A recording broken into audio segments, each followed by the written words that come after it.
देखो, सबसे पहली बात हमारी कमजोरी क्या है? हम परेशान हो जाते हैं। संसार में देखो तो परेशान, परमार्थ की तरफ देखो तो हम परेशान हो। ये हमारा आदत स्वभाव बन गया परेशान होना। थोड़ा सा धैर्यवान बनो, गंभीर बनो। कोई भारी से भारी विपत्ति में परेशानी स्वीकार करके विपत्ति से थोड़ी निकला जाता। सुलझो, ठीक है, विपत्ति आई, समस्या आई, इसका समाधान होगा। ऐसा थोड़ी कि हमें नष्ट कर देगी। अगर अभी हमारी बड़ी हानि हो जाती है, हम कल इससे बड़ा लाभ प्राप्त कर सकते हैं। हमको एकदम बिल्कुल गंभीर रहना है, इतने कमजोर नहीं बन जाना। अब वो गए तो क्या होगा, अब वो वस्तु गई तो क्या, पद गया तो क्या होगा।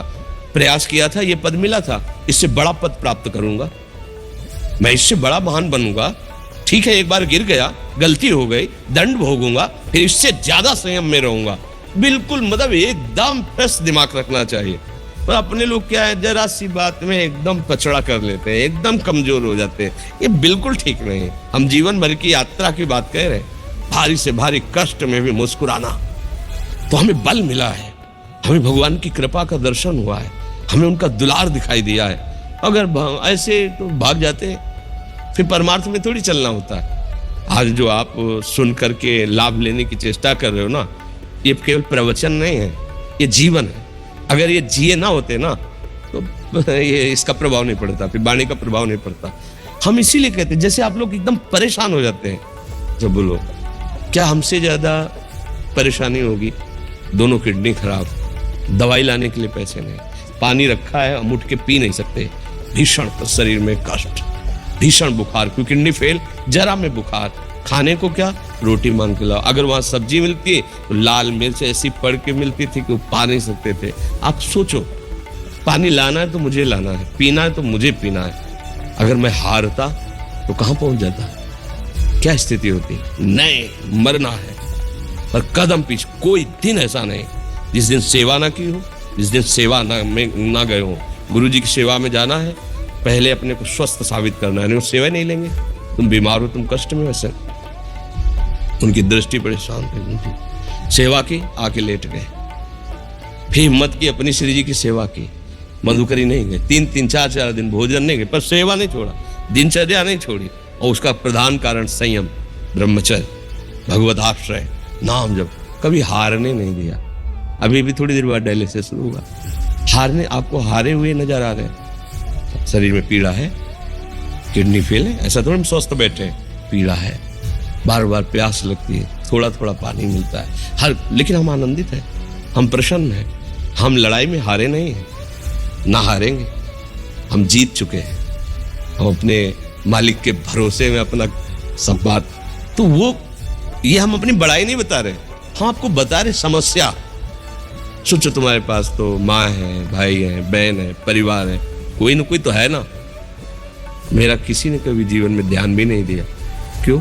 बचपन से बाबा जी बन गए, किसी से प्यार नहीं, किसी से संबंध नहीं, कोई जानकारी नहीं, हम कहाँ हैं, वो कहाँ है, किसी से कोई मतलब नहीं। अच्छा, जवान साधु कौन श्रद्धा करे?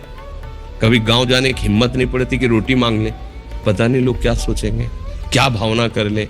हम दरवाजे पे खड़े हैं, क्या कैसी भाव, जो हमारे सामने आकाश वृत्ति से आया यौवन अवस्था में, वही पाया, अन्यथा भूखे रह गए। जब हम हर समय अपने को विवेक के द्वारा सावधान रखे, तो हम कभी निराश नहीं हुए, कभी उदास नहीं हुए, कभी ऐसा नहीं लगा कि यार हम दुखी, कभी नहीं लगा। उसी का फल है कि उस सुख का संकेत मिल गया जहां दुख की निशानी भी नहीं है, वही उसी के बच्चे हो। हम सब उसी धातु से बने हुए हैं। हम इतना क्यों परेशान हो जाते हैं? हम ये देखते हैं, अपने लोग थोड़ी बात बिगड़ गई परेशान, नहीं बिगड़ी तो बिगड़ जाने की संभावना में परेशान है। आज सुख है, लेकिन कल सुख छिन जाएगा, तो हम आज के सुख में सुखी ना होकर कल के दुख की आने की संभावना में हम भयभीत हो। मतलब क्या हमारी सोच रह गई? हमको इतना बलवान बनना है कि सुख और दुख दोनों हमको छू न सके। भारी से भारी सुख की व्यवस्था है तो अहंकार नहीं, हर्षित होकर किसी का अपमान न करे कि हम धनी, हम पदाधिकारी, अमुक। भारी से भारी दुख आया तो हमें किसी के सहयोग की जरूरत नहीं, हम फिर अपने कदम बढ़ाएंगे, हम फिर जुड़ी हुई अपनी भावनाओं को सजाएंगे। मस्त जीवन, एकदम तुम अविनाशी के बच्चे हो। शेर का बच्चा भेड़ों के बीच में फंसकर म्यों म्यों बोल रहा है, बस अगर दहाड़ना सीख जाए तो कोई भी उसे परास्त नहीं कर सकता।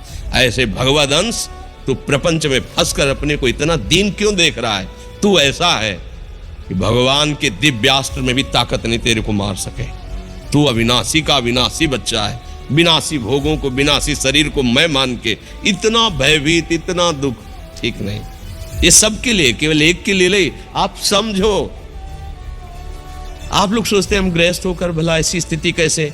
जनक जी सुखदेव जी के गुरु हैं और राजा हैं, महल है, रानियां हैं, नौकर है, चाकर।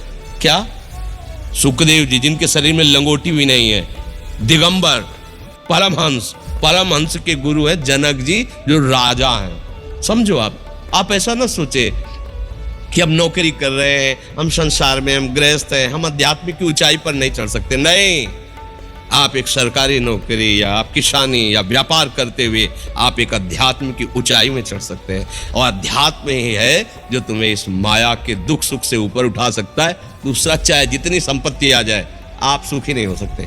सब देख लो, आंख खोल के देख लो, अध्यात्म ही है जो तुम्हें हर कष्ट सहकर मुस्कुराकर जीने का रास्ता बता देगा कि आप आनंदित हो जाओगे। कुछ नहीं बिगड़ा, अध्यात्म है तो कुछ नहीं बिगड़ा, अध्यात्म नहीं है तो कुछ नहीं बना, कुछ हाथ नहीं लगने वाला।